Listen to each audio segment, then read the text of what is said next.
Speaking of, Caleb Williams was in the news quite a bit back in September.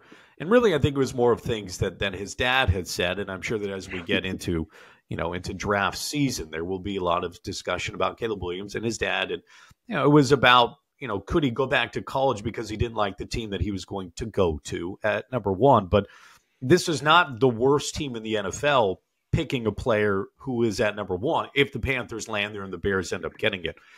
What sort of roster do you think, how would you grade the roster of if the Bears choose a quarterback at number one overall? What kind of situation are they coming into? Because in my opinion, I think it's much better than you could see in a lot of previous years where typically the worst team takes the best quarterback.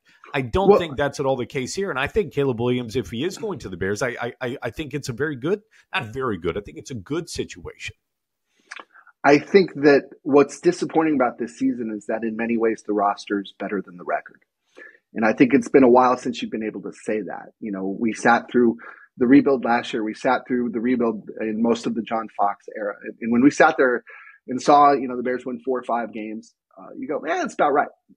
This year, I don't think it is. I mean, you could argue the Bears are 2 plays away from having 6 wins instead of 4, and we'd be in a much different position here. So I still think the Bears roster is probably at the top of the bottom third of the league. I mean, they have a long way to go, but they are not in the absolute doldrums here. They are not.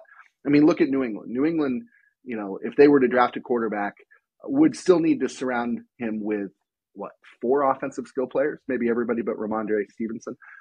You look at the Panthers, obviously they're not going to draft a quarterback, but their roster is just decimated, and in part because of Brian Poles. The Cardinals have a couple of pieces. I mean, if you look at the list of the worst teams, the Bears have better players than most of the worst teams. Now, that's no reason to throw a parade, but that is a reason to be excited about pairing a really good quarterback with those guys.